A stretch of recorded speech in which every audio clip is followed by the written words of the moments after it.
महाशिवरात्रि का पर्व इस साल 15 फरवरी को मनाया जाएगा। महाशिवरात्रि शिव और शक्ति की रात्रि है। जब मैं कह रही हूँ शिव, तो शिव के साथ शक्ति है। शक्ति विलग नहीं है, दोनों एक साथ हैं, एक ही रूप है। क्योंकि शिव बिना शक्ति के शव हैं, तो ये शिव और शक्ति की रात्रि है।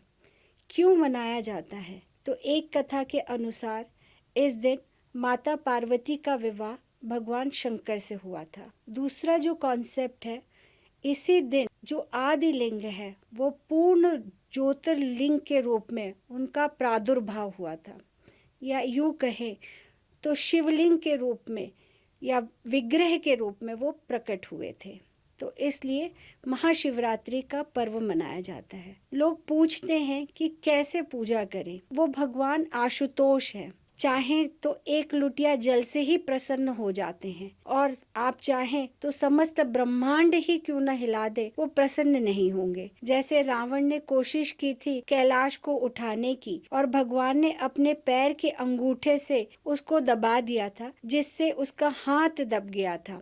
तब रावण ने तांडव स्तोत्र से शिव जी को प्रसन्न किया था। अब अगर आप पूजा विधि करना चाहते हैं तो इसको कैसे करें? तो सबसे अच्छा है कि उस दिन आप शिव का पार्थिव लिंग बना लें। पार्थिव शिवलिंग बनाने के लिए आप शुद्ध मिट्टी का प्रयोग करें, उसमें थोड़ा सा गंगा जल और थोड़ा सा गाय का घी मिला लें और पार्थिव शिवलिंग की रचना करिए।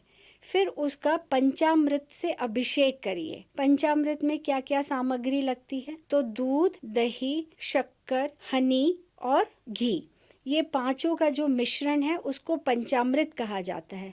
क्योंकि आयुर्वेद के अनुसार जब इन पांचों पदार्थों को मिलाया जाता है तो ये सात्विक बन जाता है और एक हार्मोनियस मिक्सचर तैयार हो जाता है।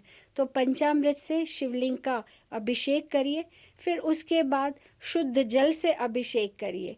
तत्पश्चात आप चंदन घिसकर उसमें केसर मिलाकर चंदन का लेप लगाइए, और फिर उसके बाद बिल्व पत्र चढ़ाइए, मदार के पुष्प चढ़ाइए, धूप, दीप और नैवेद्य से उनकी पूजा अर्चना करिए। उसके बाद आप ओम नमः शिवाय का जप कर सकते हैं, पंचाक्षरी कर सकते हैं, शिव जी के किसी भी स्तोत्र कर सकते हैं, उनकी स्तुति कर सकते हैं। अब बहुत से लोग उस दिन व्रत करते हैं। व्रत करिए, आप फलाहार ग्रहण कर सकते हैं, फलाहार करिए। व्रत नहीं भी कर सकते, भोजन करना बहुत ज़रूरी है, बिल्कुल करिए, लेकिन उस दिन अपने आचरण को शुद्ध रखिए।